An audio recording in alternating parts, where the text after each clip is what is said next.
10th का exercise 1.4 without actual performing the long division state whether the following rational number have a terminating expansion or non-terminating repeating decimal expansion। बताना है कि ये टर्मिनेटिव है या non terminating है।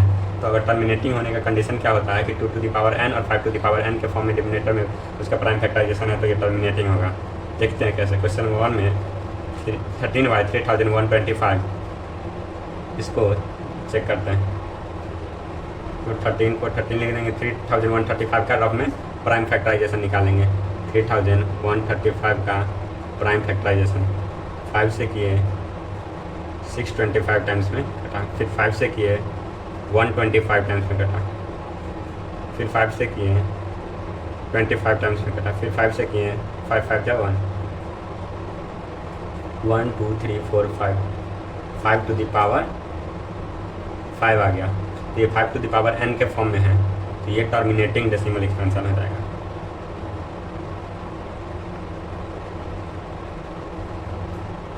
Question number 2 देखते हैं जी का। 17/8 17 को प्राइम नंबर है, तो ये तो इसका फैक्टर 1 और इट सेल्फ है। अगर कोई इसका कोई फैक्टर होता होगा वो डेसिमल से करता तो हम काट देते हैं। आगे देखेंगे ऐसे 17/2 का 8 का क्या हो जाएगा, 2 का क्यूब प्राइम फैक्टराइजेशन। तो ये भी 2 टू द पावर n के फॉर्म में है, इसको टर्मिनेटिंग लिखें।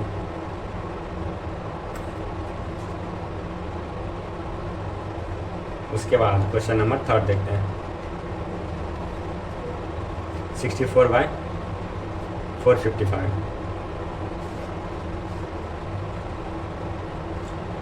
64 को 2 टू द पावर 6 के फॉर्म में लिखते हैं और 455 का प्राइम फैक्टराइजेशन निकाल देंगे।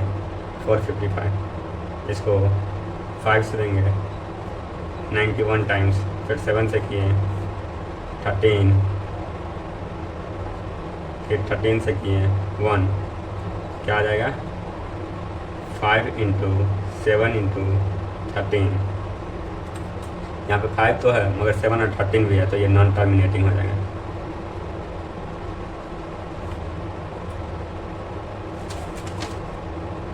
क्वेश्चन नंबर 4 देखते हैं। 15/1600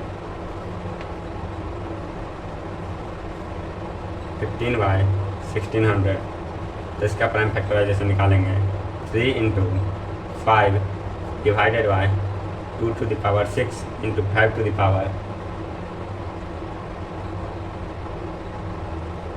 इसका 1600 का प्राइम फैक्टराइजेशन निकाल के चेक करते हैं। पहले 2 से किए 800, 2 से किए 400, 2 से किए 200, 2 से किए 100, फिर 2 से किए 50, 2 से किए 25, फिर 2 से किए नहीं 2 से नहीं होगा 5 से ट्राई किए 5 5 जा 25, फिर 5 से किए 1 1 2 3 4 5 6 2 to the power 6 × 5 to the power 2, एक 5 से एक 5 कट गया, तो इस पर लिख देंगे 3/2 टू द पावर 6 × 5। तो यहाँ पे 2 टू द पावर n के फॉर्म में और 5 टू द पावर m के फॉर्म में, तो ये टर्मिनेटिंग हो जाएगा। क्वेश्चन नंबर 5 देखते हैं। 29/343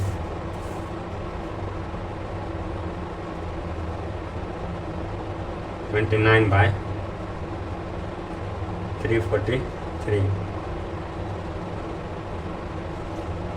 तो 29 को 29 आ जाएगा। 343 का प्राइम फैक्टर निकालेंगे। 343 इसका प्राइम फैक्टर निकालेंगे।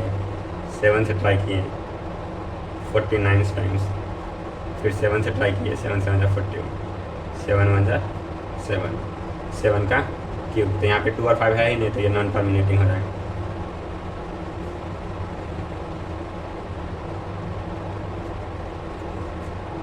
क्वेश्चन नंबर 6 देखते हैं। 23/2 to the power 3 and 5 to the power 2। Question number 6 देखते हैं। 23/2 का क्यूब × 5 का स्क्वायर। तो यहाँ पे 2 टू द पावर n और 5 टू द पावर n के फॉर्म में है, तो ये तो क्वेश्चन से ही पता चल रहा है कि ये टर्मिनेटिंग है।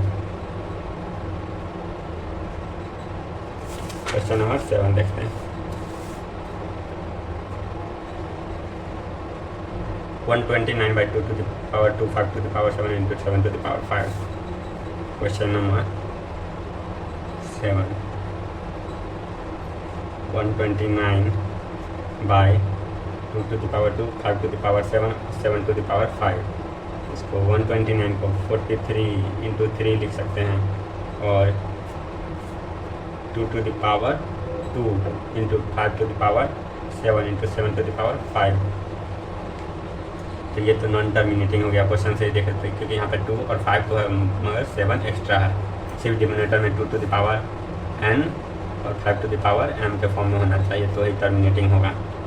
तो ये क्वेश्चन से पता चल रहा है कि नॉन टर्मिनेटिंग.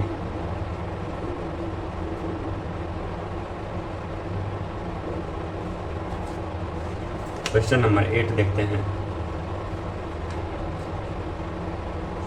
6 by 15. 6 को 2 into 3 लिख सकते हैं. 15 को 3 into 5 लिख सकते हैं. 3 से 3 कैंसर, बच कर 2 by 5, 5 to the power 1, मतलब ये टर्मिनेटिंग हो जाएगा. इसके बाद क्वेश्चन नंबर 9 देखते हैं. 35 by 50. 35 by 50. 35 5 into 7 लिख सकते हैं. 50 का प्राइम फैक्टर निकालेंगे. 50 2 से किए 25, 5 से किए 5, 5 से किए 1. इस पर लिख सकते हैं 2 into 5 का स्क्वायर या 5 into 5. तो एक 5 से एक 5 कैंसिल हो गया तो बच गया 7 by 2 into 5. तो ये हो जाएगा terminating. Question number 10. 77 by 210. 77 by 210. 77 पे 11 into 7 लिख सकते हैं और 210 का प्राइम फैक्टर निकाल लेंगे. 2 से किए 105, 3 से किए 35, फिर 5 से किए 7, 7 से किए 1. तो आ जाएगा 2 into 3 into 5 into 7. 7 से 7 कैंसर. तो ये आ गया 11 by 2 into 3 into 5. तो ये 5 एक्स्ट्रा आ गया तो ये हो जाएगा नॉन टर्मिनेटिंग. यहाँ पे क्वेश्चन नंबर 1 होता है हमारा कंप्लीट.